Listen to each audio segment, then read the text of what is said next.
என்னுடைய சாங்ஸ் எல்லாம் நீங்கள் இப்போ ரொம்ப பிரமாதமாக பாடினீங்க. தேங்க்யூம்மா. இன்னும் நான் பாடுறதுக்கு ஒன்றுமே கிடையாது. ப்ளீஸ் ப்ளீஸ் பாடுங்க நம்மளுக்காகவே. உங்கள் ஃபேவரட் பாட்டு? குஷ்பு பாட்டு பாடுவேன்.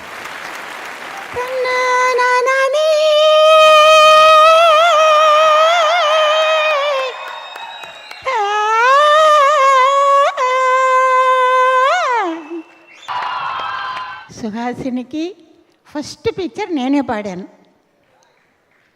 பருவமே புதிய பாடல் பாடு ஃபஸ்ட்டு பாட்டு. அப்புறம் ராதிகாக்கு ஃபஸ்ட்டு பாட்டு நானே பாடினேன்.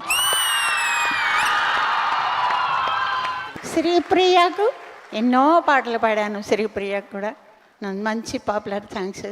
ராதிகாவுக்கு మంచి ఒక పాట కண்ணన్ வந்து பாடுகின்றான். கண்ணன் வந்து பாடுகின்றான் காலமெல்லாம் కన్నిల్ ఎన్న కోపం ఎన్రాన్ కాదల్ సొన్నాన్. ఈ పాట తను సొంతంగా, కొరియోగ్రఫీ ఎవరు డాన్స్ డైరెక్టర్ చేయలేదు. స్టేజ్లో తనే షూటింగ్లో ఆటోమేటిక్గా తనకి ఏం తోస్తుందో అది ఆ రకంగా డాన్స్ చేసింది. గ్రేస్ఫుల్గా చాలా బాగా చేసింది. ఆ పాటకి అంత అందం వచ్చిందంటే రాధిక కారణం. తెలుగులో కూడా ఉంది, ఇది డబ్బింగ్ చేశారు, ఫస్ట్ క్లాస్గా ఉంటుంది. రెండు తోకల పిట్ట తెలుగులో, రెట్టయివాల్ కురువి Tamil. Radhika did very nice, gracefully. ఎంతోమంది ఆర్టిస్టులకి నేను పాడాను. చిరంజీవి గారి పిక్చర్లు అయితే లెక్కలేనన్నే పాడాను. రాధిక గొప్పగా చెప్పుకుంది కొన్ని పిక్చర్లే, కానీ అంతకంటే ఎక్కువ పిక్చర్లు నేను చిరంజీవి గారి పిక్చర్లు నేను పాడాను. మీ ఇద్దరికి డ్యూయెట్లు కూడా ఎన్నో పాడాను.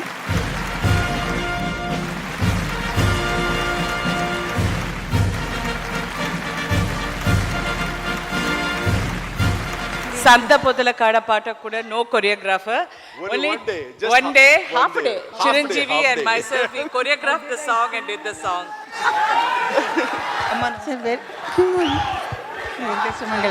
ఖుష్బూకు ఎన్ని పాటలు, చాలా పాటలు పాడాను ఖుష్బూకు. సుహాసినికి ఎన్నో పాటలు. మళ్ళీ ఇది రాని రోజు తనే పాడేసింది నేను పాడిన పాట. కన్నడంలో కూడాను సుహాసినికి చాలా పాటలు పాడాను. మంచి మ్యూజిక్ డైరెక్టర్స్, మంచి లిరిక్ రైటర్స్ అందరికీ పాడాను. సంధ్యే కన్నీరిదెందే సంధ్యే, हिंदी पाठ, हिंदी आपने गा, हिंदी सॉन्ग आपने गा चुका है ना? हाँ जरूर गाएंगे. ఎత్తరయా పాడియాచి ఇన్న కోపం అలా మండి పడకే జాబిలి. ఈ రకంగా ఇటువంటి మంచి పాటలు, ఎవడవో నల్ల సాంగ్స్ జ్ఞాపకం